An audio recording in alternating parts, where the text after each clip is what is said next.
Dear students, मैं doctor Mahavir Singh Yadav, government college Barmer. आज आपको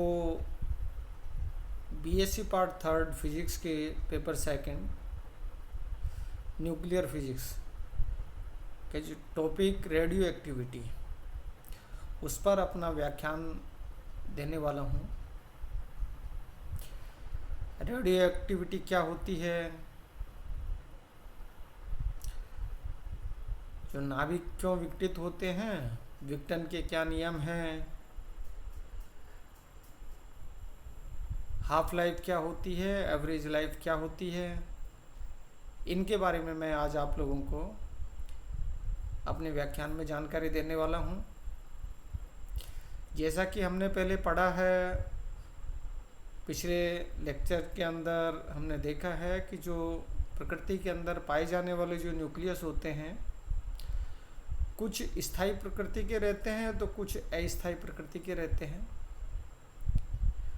तो जो अस्थायी प्रकृति के जो नाभिक होते हैं, अर्थात ऐसे नाभिक जो समय के साथ परिवर्तित अन्य किसी नाभिक के अंदर परिवर्तित हो जाते हैं, उनको अस्थायी नाभिक कहा जाता है। और ये जो प्रक्रिया जिसमें ये दूसरे नाभिक के अंदर बदलते हैं, इसको नाभिकीय विघटन के नाम से भी इसको जाना जाता है। तो ये नाभिकीय विघटन क्यों होता है और इसके क्या नियम हैं, उनके बारे में मैं आज आपको बताने वाला हूँ। तो सबसे पहले मैं रेडियो एक्टिविटी या रेडियो सक्रियता क्या होती है इसके बारे में बताता हूँ।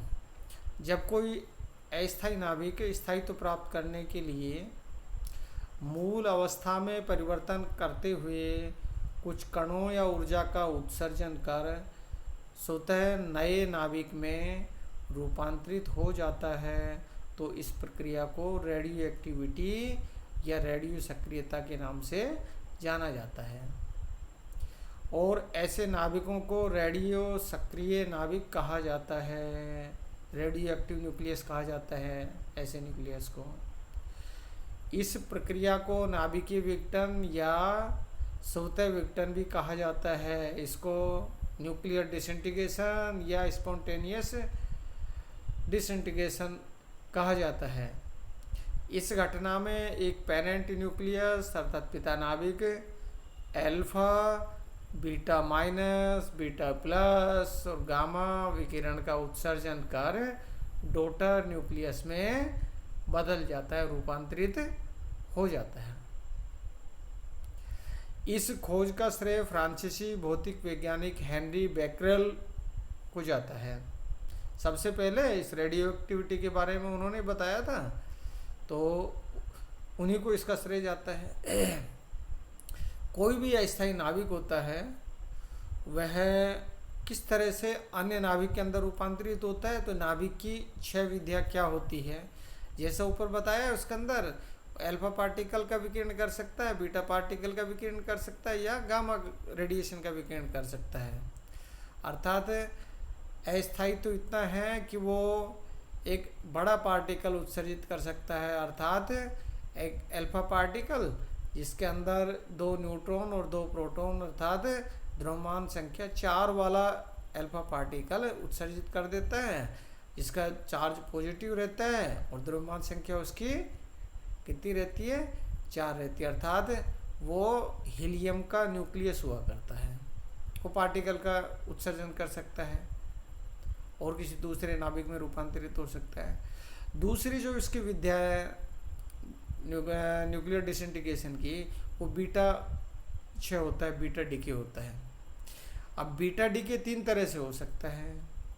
न्यूक्लियस से बीटा माइनस पार्टिकल भी निकल सकता है, अर्थात एक न्यूट्रॉन प्रोटॉन के अंदर कन्वर्ट हो जाता है। तो इस परिस्थिति के अंदर एक बीटा माइनस पार्टिकल अर्थात एक इलेक्ट्रॉन जन्म लेता है और इलेक्ट्रॉन जन्म लेते ही तुरंत न्यूक्लियस से बाहर आ जाता है। तो इस प्रक्रिया में द्रव्यमान संख्या में तो कोई अंतर आता नहीं है, परंतु इस प्रक्रिया के अंदर न्यूट्रॉन प्रोटॉन में परिवर्तित होता है। तो इसका मतलब द्रव्यमान परमाणु क्रमांक 1 से बढ़ जाता है।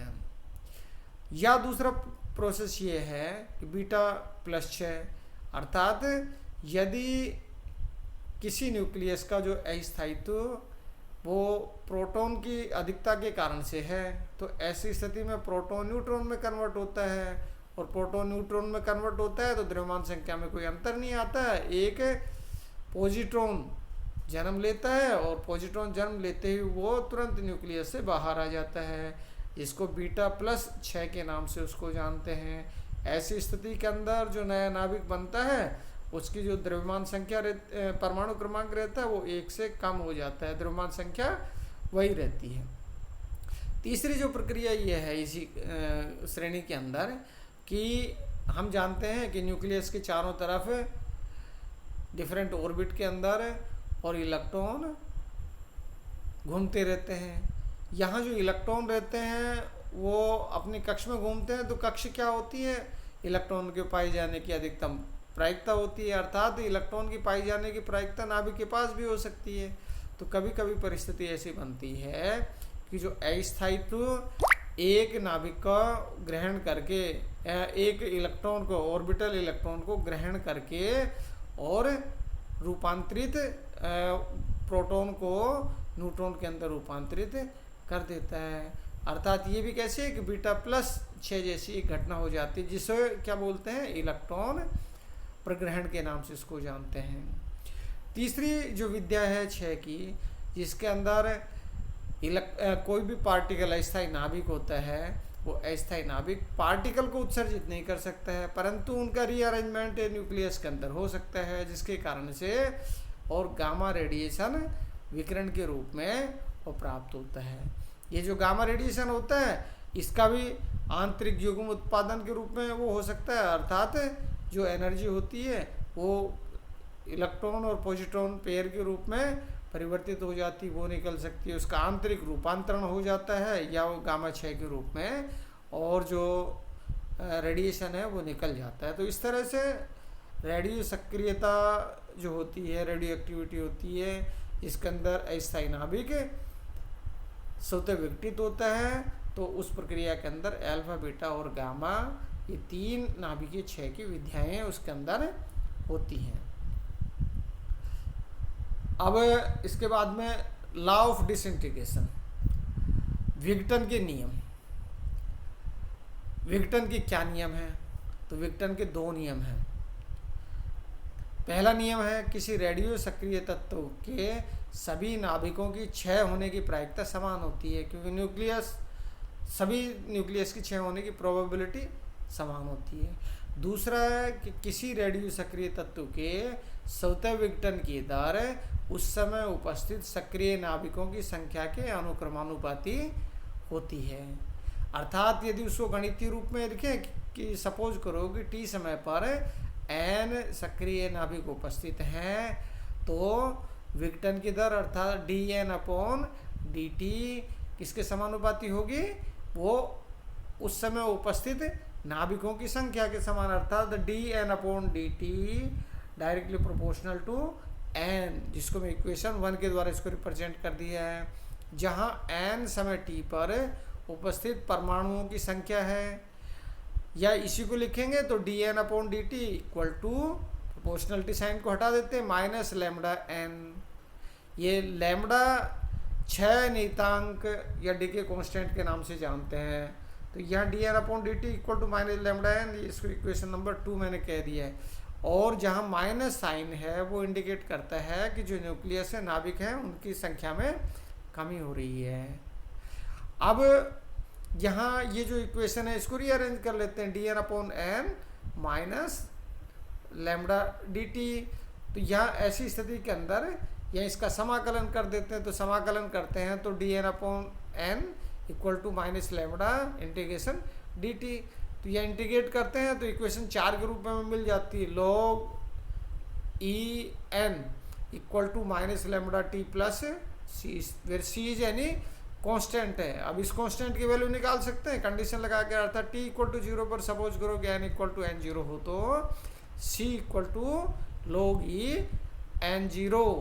तो ऐसी स्थिति के अंदर हमारे पास में यह आ जाता है log e n upon n zero equal to minus lambda t. यहाँ इस इक्वेशन ये, और इसका एंटीलॉग ले लेते हैं, तो ऐसी स्थिति में आ गया n equal to n zero e raise to power minus lambda t, equation 6 के रूप में। और हमें यहाँ ये इक्वेशन मिल जाती है। यह 6 का चरघातांकी नियम कहलाता है, अर्थात रेडियो सक्रिय पदार्थ के पूर्ण रूप से क्षय में अनंत समय लगेगा। यदि इसको मैं ग्राफ के द्वारा रिप्रेजेंट करूं, तो यहाँ एक ग्राफ इसके अंदर नीचे दिखा दिया गया है। एक्स एक्सिस के ऊपर मैंने क्या ले लिया है, एन ले लिया है, और टी एक्सिस को एक्स एक्सिस के ऊपर टी ले लिया, वाई एक्सिस के ऊपर एन ले लिया है। तो यहाँ क्षय होने में लगने वाले समय का मान कितना रहता है, अनंत रहता है, जिसको मैं इस कर्व के द्वारा इसको रिप्रेजेंट कर देता हूँ। नेक्स्ट, हाफ लाइफ, अर्ध आयु, अर्थात वह समय जिसमें रेडियो सक्रिय पदार्थ के उसकी प्रारंभिक नाभिकों की आधी संख्या विघटित हो जाती है, उस तत्व की अर्ध आयु के नाम से जाना जाता है।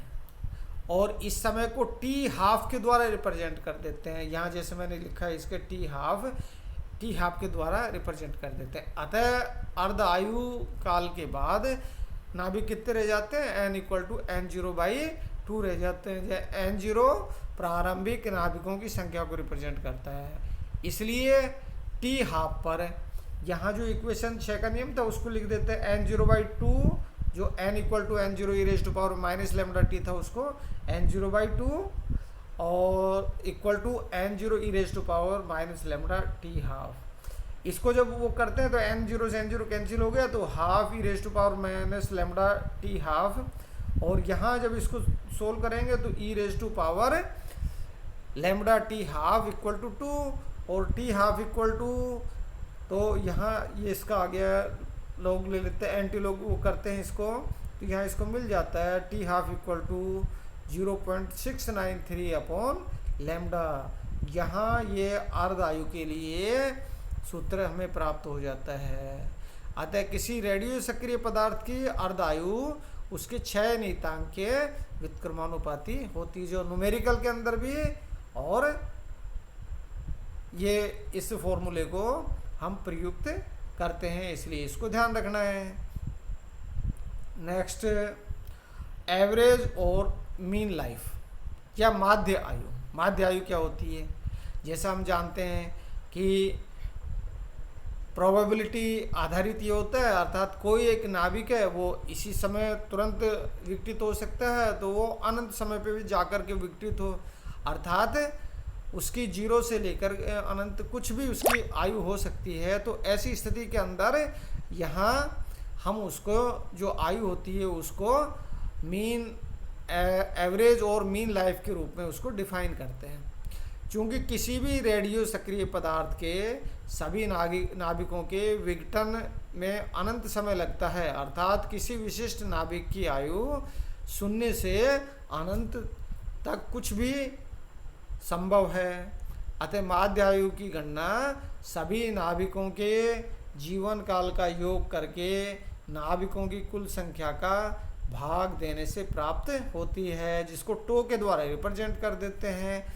अर्थात टो इक्वल टू, यहाँ ये फॉर्मूले लिख देते हैं, tau equal to T1 DN1 plus T2 DN2 plus T3 DN3 plus 1 upon DN1 plus DN2 plus DN3। अब यहाँ सम को रिप्रेजेंट कर रहे हैं, तो यहाँ इसको इंटीग्रेशन के रूप में वो कर देते हैं, integration from 0 to N0 T into DN upon integration from 0 to N0 DN। और यहाँ इंटीग्रेशन DN का जब वो करते हैं 0 से N0 थी तो N0 आ गया, तो ये 1 अपॉन N0 आ गया, integration from 0 to N0 T into DN। इसको सोल्व करते हैं तो हमारे पास में यहाँ जो टो है माध्य आयु, इसका मान आ जाता है tau equal to t half upon 0.693। या इसी को सोल्व करते हैं तो ऐसी स्थिति में टो की वैल्यू अपने पास में आ जाती है, यहाँ ये आगे tau equal to 1.443 t half, अर्थात माध्य आयु किसके साथ में, ये किसके साथ में वो हो गया, ये हाफ लाइफ के साथ में रिलेटेड हो गया। यहाँ ये जो ऊपर ये जो है ये इसके अंदर टो है वो किसके साथ में, क्षयांक के साथ में, अर्थात क्षयांक के इन्वर्सली प्रोपोर्शनल होती है हाफ लाइफ, मीन लाइफ होती है वो। तो इस तरह से यहाँ ये जो फॉर्मूले हैं ये भी काफ़ी इम्पोर्टेंट है, इनको भी हमें याद रखना है। आज के लिए इतना ही, बहुत बहुत धन्यवाद।